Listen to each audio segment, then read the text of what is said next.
नित्य श्राद्ध, वृद्धि श्राद्ध एवं एकोदिष्ट श्राद्ध का वर्णन। श्री ब्रह्मा जी ने कहा, अब मैं नित्य श्राद्ध का वर्णन करता हूँ। पूर्व में जिस तरह श्राद्ध विधि कही गई है, उस विधि के अनुसार ही नित्य श्राद्ध करें।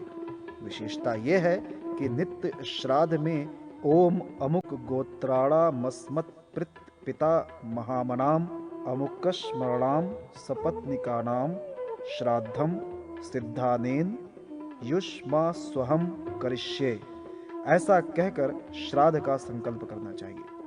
आसन दानादि सभी कार्य पूर्ववत करें। इस श्राद्ध में विश्व देव वर्जित है। अब मैं वृद्धि श्राद्ध का विधान बतलाता हूँ।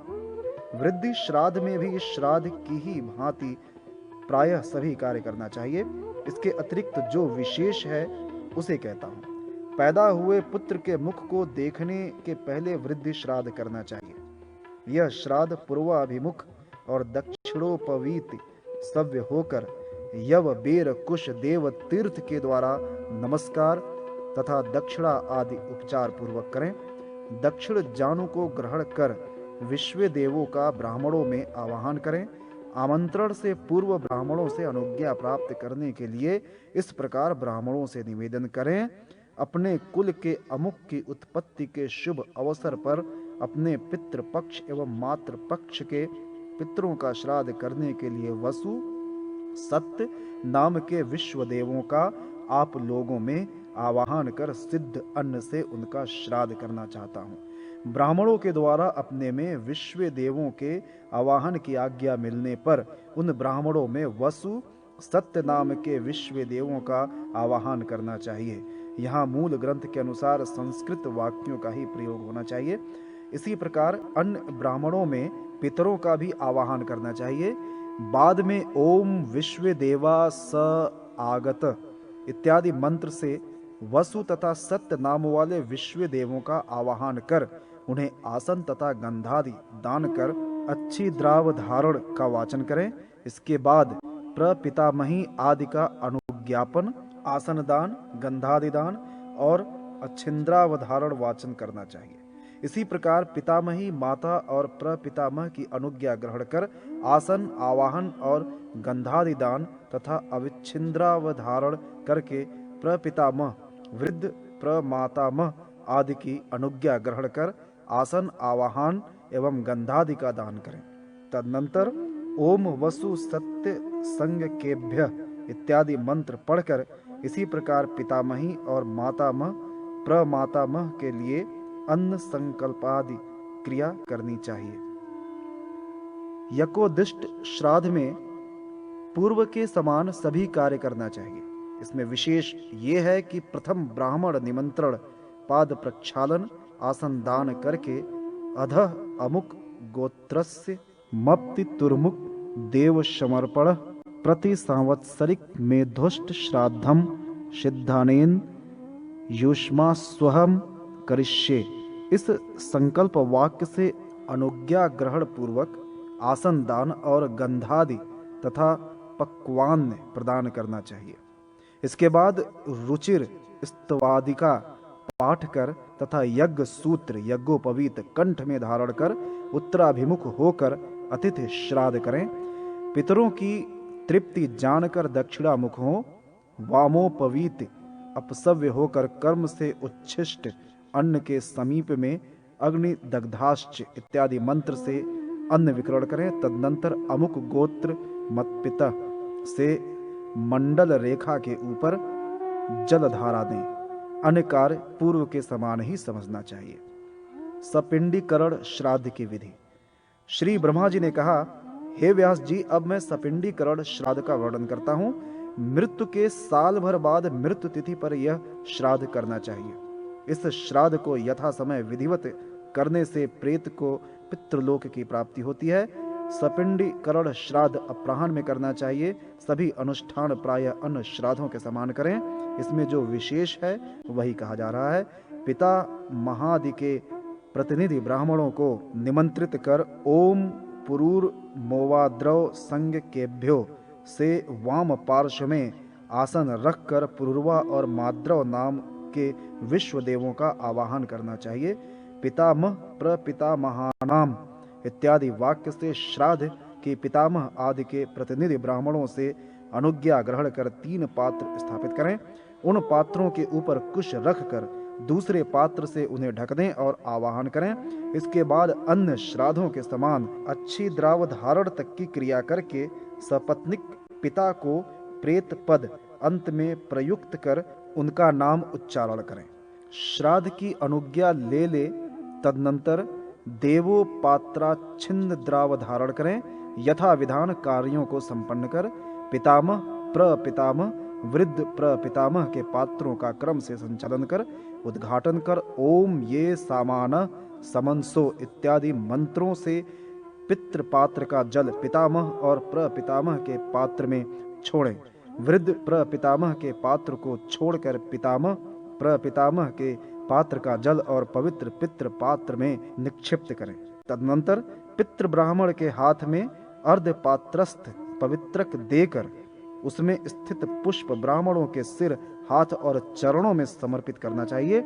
इसके बाद ब्राह्मणों के हाथ में जल देकर दोनों हाथों से अर्धपात्र उठाकर ओम या दिव्या इत्यादि मंत्र का पाठ कर अमुक गोत्र मत पितामह इस वाक्य से पितृपात्र से कुछ अर्ध्योदक पितामह के प्रतिनिधि ब्राह्मण के हाथ में प्रदान करें तथा पवित्रक के सहित अवशिष्ट कुछ जल पिंड सेचन के लिए रखकर अन्न पात्र से आच्छादित कर पितृ ब्राह्मण के वाम पार्श्व में दक्षिणाग्र कुश के ऊपर पितृभ्य स्थानमसि यह पढ़कर अधोमुख स्थापित करें। इसके बाद पितामह प्रपितामह आदि को गंधादि देकर अग्नौकरण करें तथा अवशिष्ट अन्न को प्रपितामह आदि के पात्र में डाल दें। इसी प्रकार पितामह आदि का पात्र भिमंत्रण पर्यंत कर्म संपन्न कर ब्राह्मण पात्र भिमंत्रण अंगुष्ठ निवेशन तिल विकीर्ण पूर्वक अमुक गोत्र इत्यादि वाक्य कहकर घृताक्त अन्न आदि का निवेदन करें। तत्पश्चात देवादि क्रम से ब्राह्मण के हाथ में जल प्रदान करें। यही अपोषण विधि है। अतिथि के आने पर अतिथि श्राद्ध करते हुए इस समय भी विकीर्ण के लिए अन्न प्रदान करना चाहिए। पितामहादि ब्राह्मण से ओम स्वदितम भवदंति से सुतृप्त की जिज्ञासा कर संतुष्टि का आश्वासन प्राप्त करें।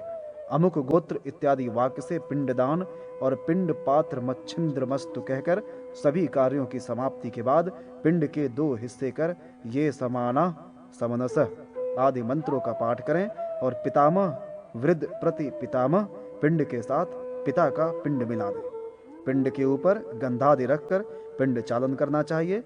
अतिथि और ब्राह्मण से स्वदितादि सुतृप्ति का प्रश्न करके ब्राह्मणों को आचमन एवं तांबूल प्रदान करें। तदनंतर यजमान सुप्रोक्षित मस्तु शिवा आपः संतु इन 2 मंत्रों का उच्चारण करके वृद्ध प्रपितामहादि क्रम से ब्राह्मण के हाथ में जल प्रदान करें और गोत्रस्तक्षमस्तु से पितृ ब्राह्मण के हाथ में अक्षयदान करके उपतिष्ठताम आदि वाक्य से सतिल जल देना चाहिए। तत्पश्चात अघोरा पितर संतु इस वाक्य का उच्चारण करने पर ब्राह्मण अस्तु इस प्रकार से प्रतिवचन प्रदान करें एवं स्वधाम वाचिष्ये इस पद का उच्चारण करने पर ब्राह्मण ओम वाच्याता इस अनुज्ञा वाक्य से प्रत्युत्तर दें।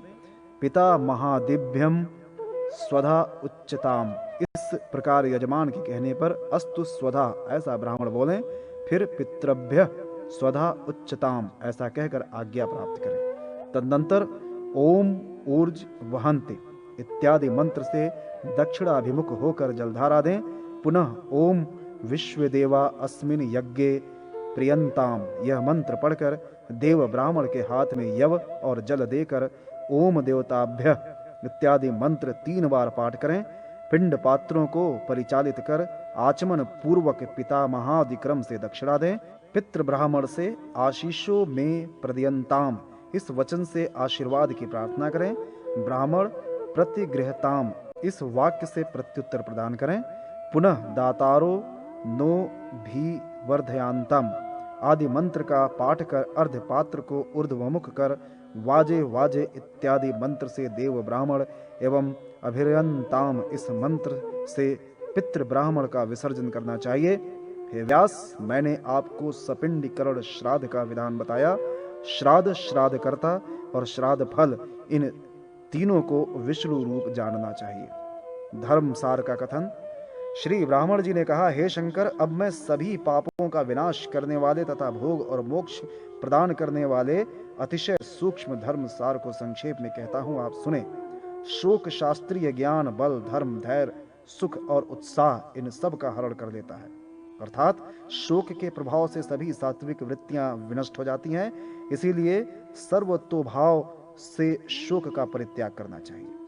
कर्म ही दारा स्त्री है, कर्म ही लोक है, कर्म ही संबंधी है, कर्म ही बांधव है। अर्थात स्त्री, लोक, संबंधी एवं बांधव आदि कर्म के अनुसार ही मिलते हैं। कर्म ही सुख दुख का मूल कारण है। अतः उत्तम कर्म करने के लिए सदा सावधान रहना चाहिए। दान ही परम धर्म है। दान से ही पुरुष को सभी अभीष्ट प्राप्त होते हैं। दान ही पुरुष को स्वर्ग और राज्य प्रदान करता है। इसीलिए मनुष्य को दान अवश्य करना चाहिए। विधि पूर्वक प्रशस्त दक्षिणा के साथ दान तथा भयभीत प्राणी की प्राण रक्षा, ये दोनों समान है। यथा विधि तपस्या, ब्रह्मचर्य, विविध यज्ञ और स्नान में जो पुण्य प्राप्त होता है, वही पुण्य भयभीत प्राणी के प्राणों की रक्षा से प्राप्त होता है। जो लोग धर्म का नाश करते हैं वे नरक में जाते हैं। जो होम, जप, स्नान, देवतार्चन आदि सत्कार्य में तत्पर रहकर सत्य, क्षमा, दया आदि सद्गुणों से संपन्न रहते हैं, वे स्वर्गगामी होते हैं। कोई भी किसी को सुख या दुख नहीं देता और न किसी का सुख दुख हरण कर सकता है। सभी अपने किए हुए कर्म के अनुसार सुख दुख का भोग करते हैं। जो धर्म की रक्षा के लिए जीवन दान करता है, वो सभी विषम परिस्थितियों, कठिनाइयों को पार कर जाता है। जिनका चित्त सदा संतुष्ट रहता है, वे फल, मूल, शाक आदि के द्वारा जीवन धारण करके भी सुख की अनुभूति करते हैं। सुख की लालसा में सभी मनुष्य संकट की स्थिति में पड़ते हैं। यह लोभ का ही परिणाम है, जो अत्यंत दुष्कर है। मनुष्य के चित्त में लोभ उपस्थित होने से ही क्रोध उत्पन्न होता है। लोभ के कारण ही मनुष्य हिंसा आदि गर्हित कार्यों में प्रवृत्त होता है। मोह, माया, अभिमान, मात्सर्य, राग, द्वेष, असत्य भाषण एवं मिथ्याचरण, ये सभी लोभ से उत्पन्न होते हैं। लोभ से ही मनुष्य मोह और मद से उत्पन्न हो जाता है। इसलिए लोभ का परित्याग करना चाहिए। जो शांत व्यक्ति लोभ का परित्याग करता है, वह सभी प्रकार के पापों से रहित होकर परम लोक को प्राप्त करता है। हे महादेव, देवता, मुनि, नाग, गंधर्व, गोहकगण, ये सभी धार्मिकों की पूजा करते हैं। धनाढ्य और कामी व्यक्ति की अर्चना कोई नहीं करता। अनंत बल, वीर्य, प्रज्ञा और पौरुष के द्वारा किसी दुर्लभ वस्तु को यदि मनुष्य प्राप्त कर लेता है, तो इसके कारण किसी को ईर्ष्यावश, शोकाकुल या दुखी नहीं होना चाहिए।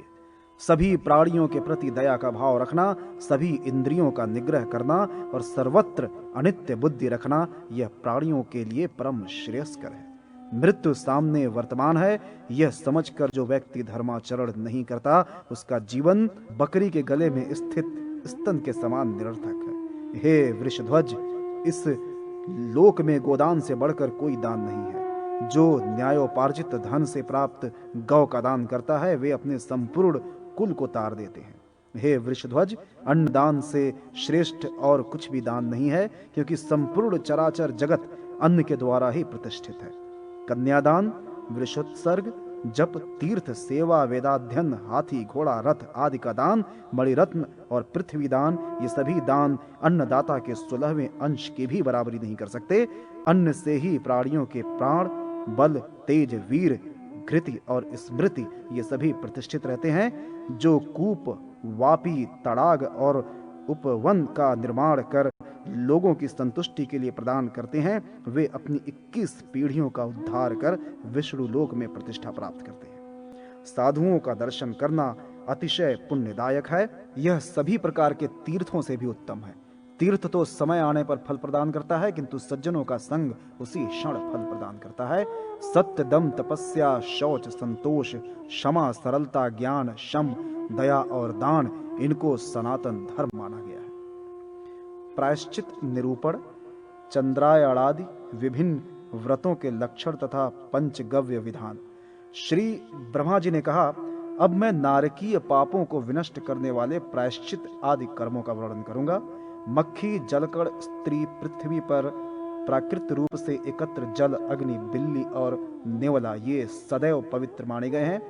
जो द्विज प्रमादवश शूद्र द्वारा उच्छिष्ट, जूठ तथा छुआ हुआ भोजन ग्रहण करता है, वह एक दिन रात्रि का उपवास करके पंचगव्य प्राशन से शुद्ध होता है। यदि ब्राह्मण अन्य किसी ब्राह्मण के द्वारा उच्छिष्ट तथा स्पर्श किया हुआ भोजन करता है तो उसे प्रायश्चित के रूप में स्नान, जप तथा पूरे दिन उपवास करके रात्रि में भोजन करना चाहिए। मक्खी और केश युक्त भोजन करने पर तत्काल वमन क्रिया से शुद्धि हो जाती है।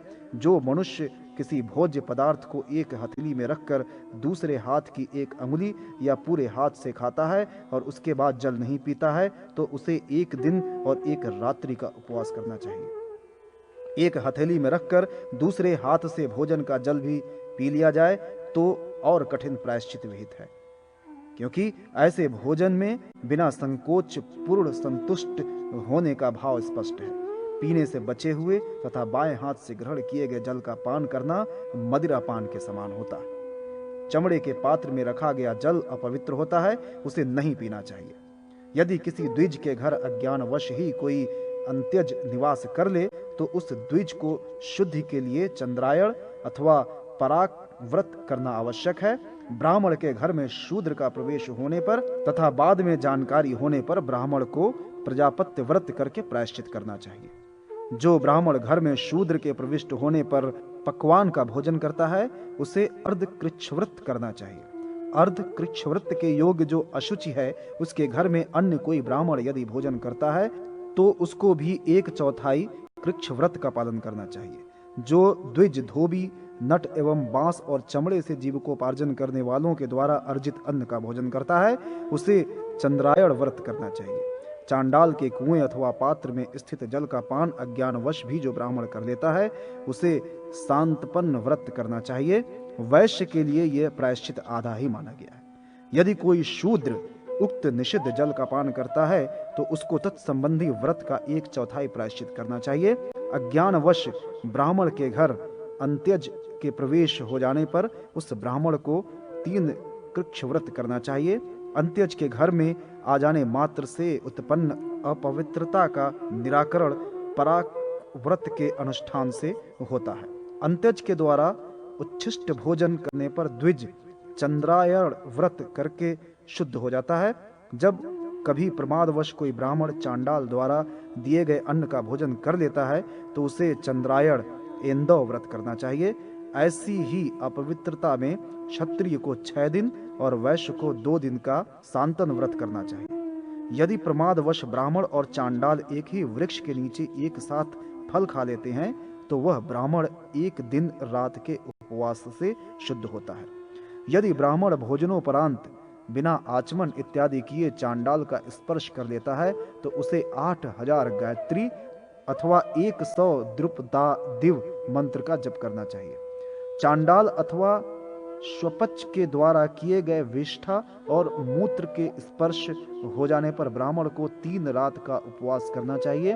द्विज को अंत्यज की स्त्री के साथ गमन करने पर पराक व्रत करना चाहिए, पर स्त्री के साथ बिना कामना के गमन करने पर पराक व्रत करना चाहिए।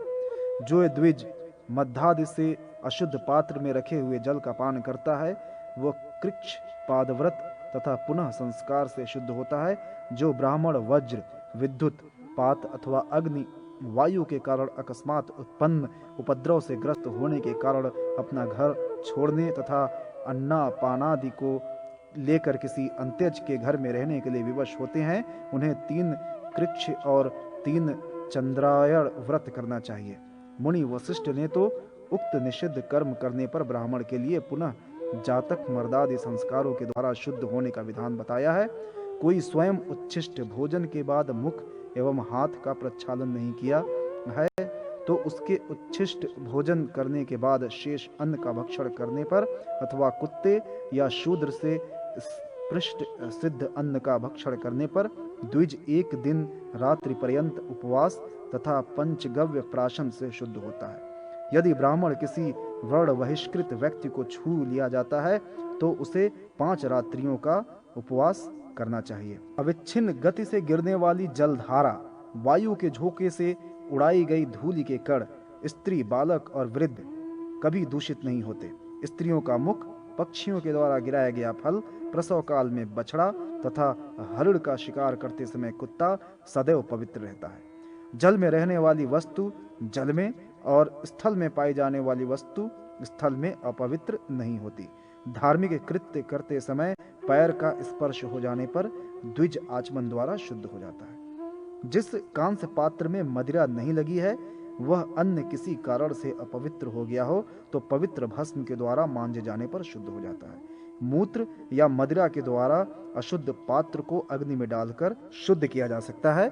गौ के द्वारा सूंघे गए, शूद्र के द्वारा छुए गए और कौवे और कुत्ते के द्वारा जूठे किए गए कांस्य पात्र 10 बार शुद्ध भस्म से मांजने पर शुद्ध होते हैं। जो ब्राह्मण शूद्र के पात्र में भोजन कर लेता है वह 3 दिन तक उपवास रखकर पंचगव्य पान करने से शुद्ध होता है।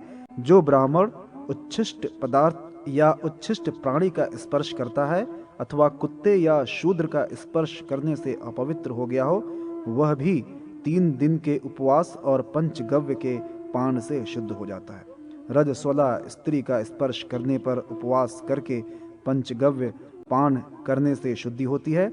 जल रहित प्रदेश, चोर और हिंसक व्याघ्रादि जीवों से परिव्याप्त मार्ग में किसी अशुद्ध होने योग्य द्रव्य को हाथ में लिए हुए यदि मल मूत्र का परित्याग किया जाता है तो वह द्रव्य अशुद्ध नहीं होता। भूमि पर उस द्रव्य को रखकर शौच कर्म करना चाहिए।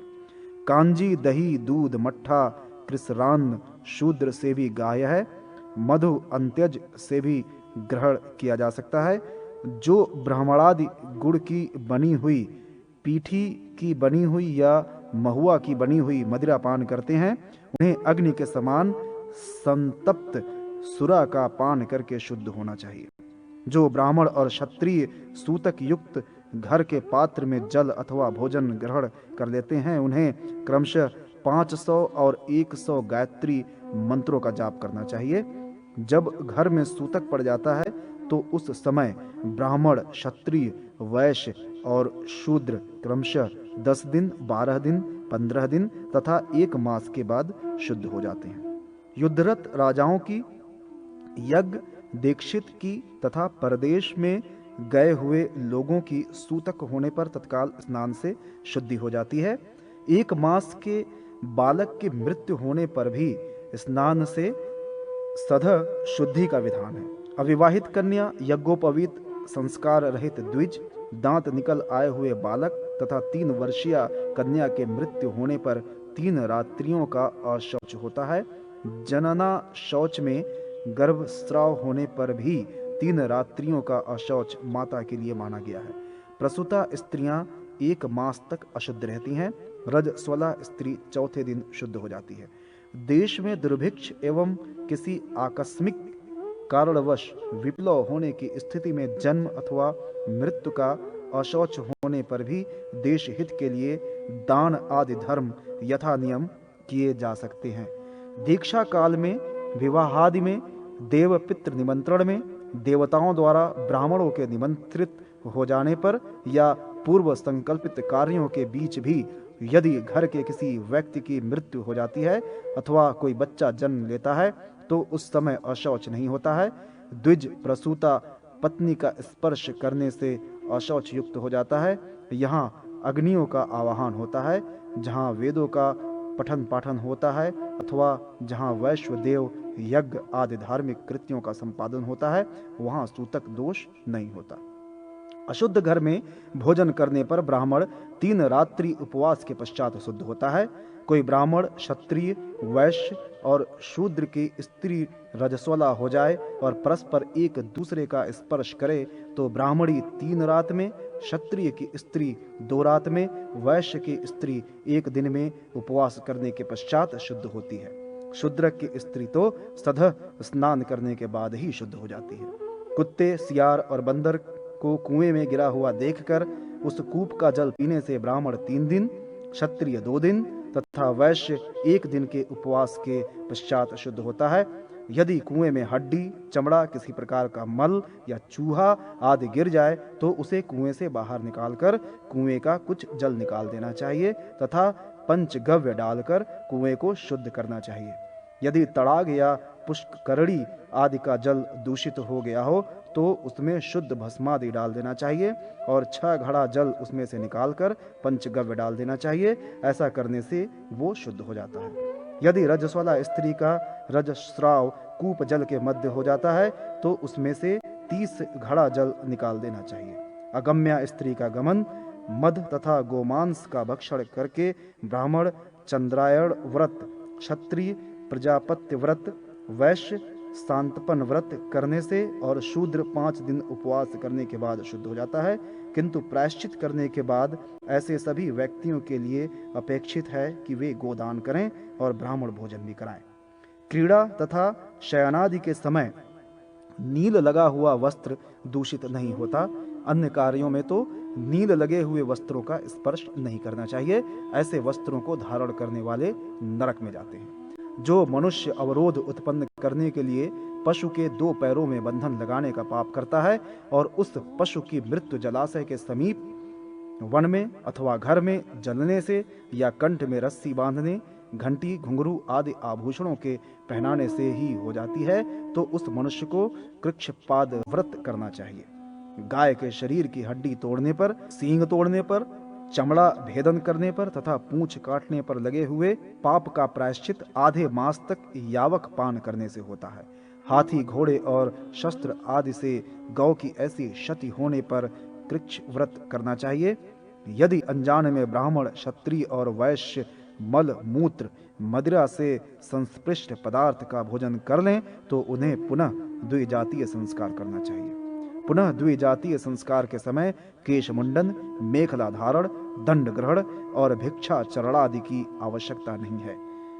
अंत्यज के पात्र में रखा हुआ कच्चा मांस, घृत, मधु तथा यथा समय उत्पन्न स्निग्ध पदार्थ, तैल आदि उसके पात्र से निकाले जाने पर शुद्ध हो जाते हैं।